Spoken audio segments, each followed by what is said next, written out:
I'm going to talk about 6 types of people who have the most difficulty losing and maintaining weight.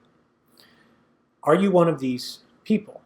Let me preface this by saying anyone can manage and lose weight.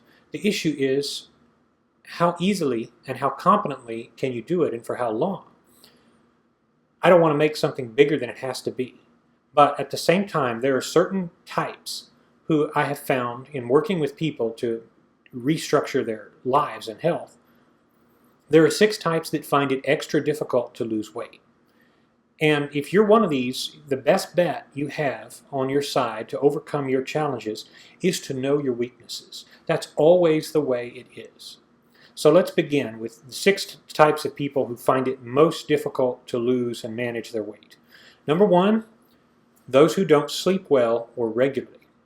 This is super important because if you don't have a normal sleep schedule, and by normal I mean it's your day-to-day pattern of sleep. If you don't have that, then you're going to have more trouble losing weight or maintaining weight.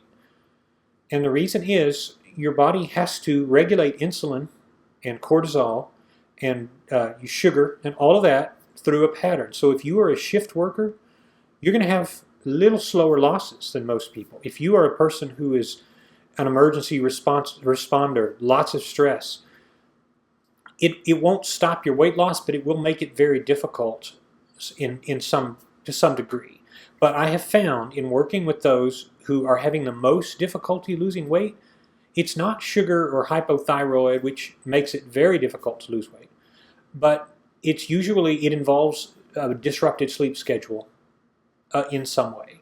Every time I work with someone who's having extra difficulty dropping pounds, it usually involves a messed up sleep cycle. Sometimes their brain can't shut down, but that is an indication of other problems in the body. There's not harmony in digestion. There's not harmony in producing serotonin and dopamine and all the chemicals that you take for granted that just go on in your head. So that's the first thing. What I recommend, chamomile tea, and if you need to, melatonin tablets you can get over the counter. Don't overdo it, but you can get them. It's one of the few supplements that's actually very useful. And for the love of God, please get on a normal pattern where you can manage your day-to-day routine. Even if you're at a position at work where you're filling in for someone, everybody can burn the midnight oil sometimes, but don't push it too long because you're going to destroy yourself and your health if you're not getting a regular sleep schedule. Keep in mind, I lost the bulk of my weight working overnights, and I'm naturally kind of a night owl, so it's not hard to do, but you do have to stay with whatever pattern of sleep that you put. Number 2, they are social eaters or obligers. Those who feel like they have to eat because others make something or bring something, or it's a social occasion, or food is going to go to waste. They feel like they're obliged to eat.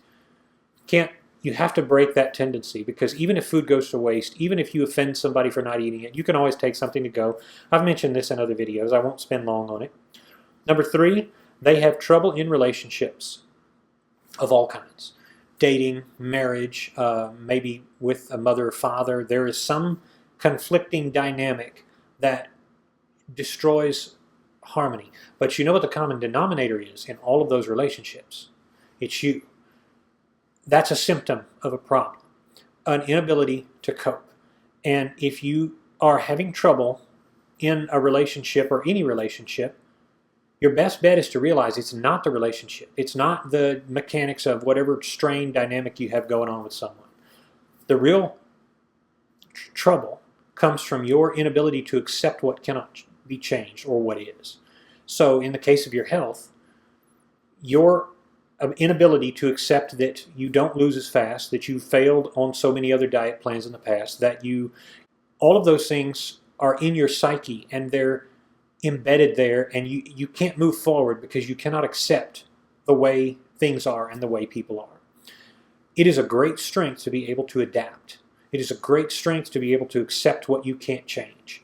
So when you know that you have trouble, that you feel depressed, that you feel worn out by the people around you, you've got to realize it's time to cut loose. From them if necessary, but from yourself most importantly, because that is all ego. It's ego to say, I deserve this, I need this, and that's what's going to hang you up, because you're going to say, I shouldn't have to fast, I shouldn't have to restrict my eating while others don't, this isn't fair. You're going to have a pity party, and you're going to melt in your own sorrow, and it's going to be yet another in a string of defeats. And so your intermittent fasting will never go as well.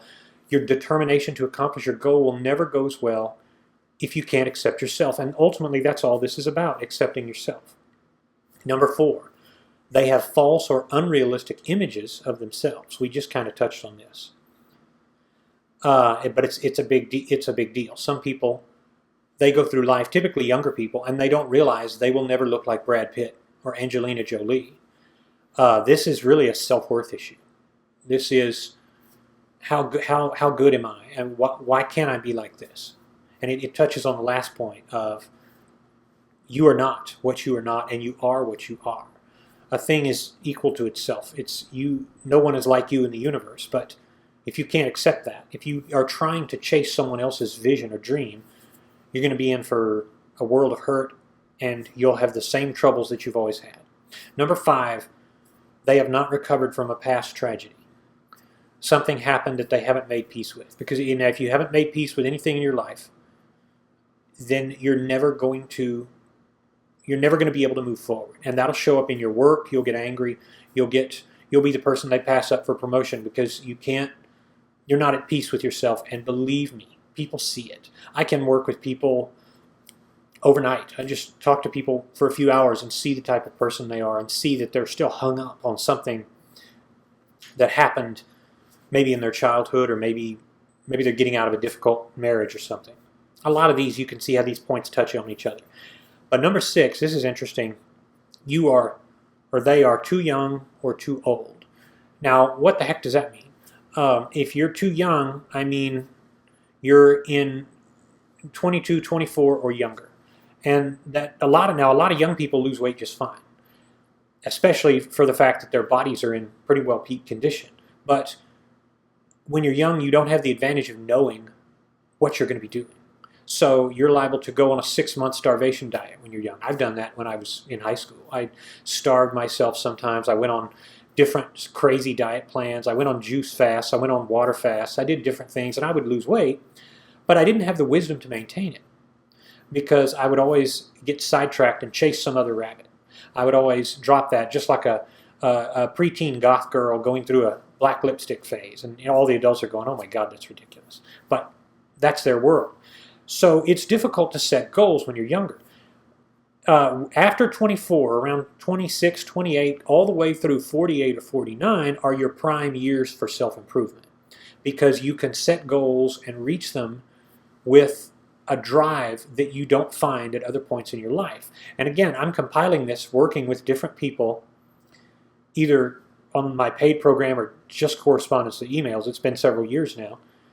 Once you hit about 55, 56, your power to set goals, and I don't mean to offend anyone who might be in this age range. There are lots of people who lose weight well into their 80s or 90s. But your power to set goals and follow them selflessly diminishes.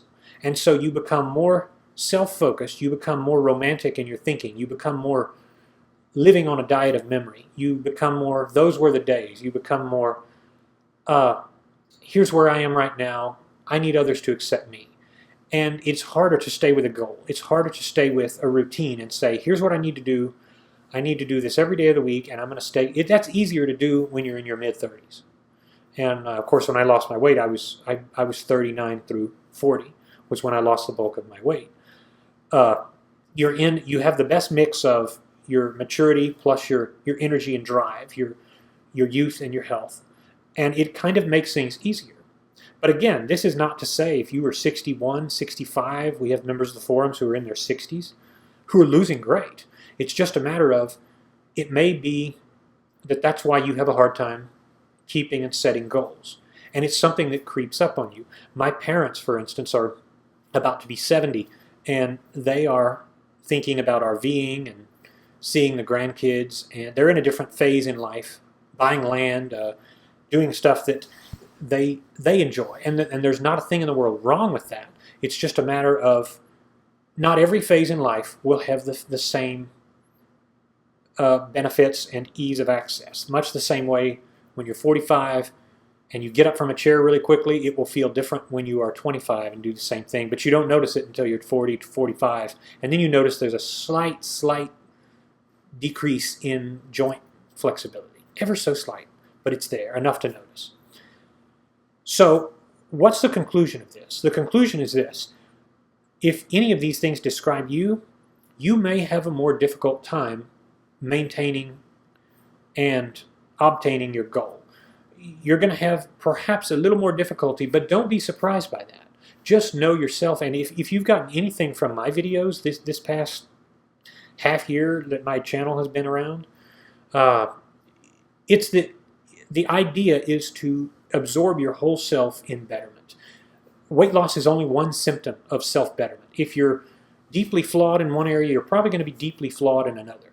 So the idea of intermittent fasting, of eating once a day to get your mind into that fasting state, to release that growth hormone, to tap into a little bit of youth, the idea is all around self-betterment. But in order to do that, you've got to be realistic with your own dynamic, your own life dynamic. Where are you coming from? Not everybody is starting in the same place in life. The same way, not everybody is starting with a lot of weight to lose or a little weight to lose. It's all your own struggle.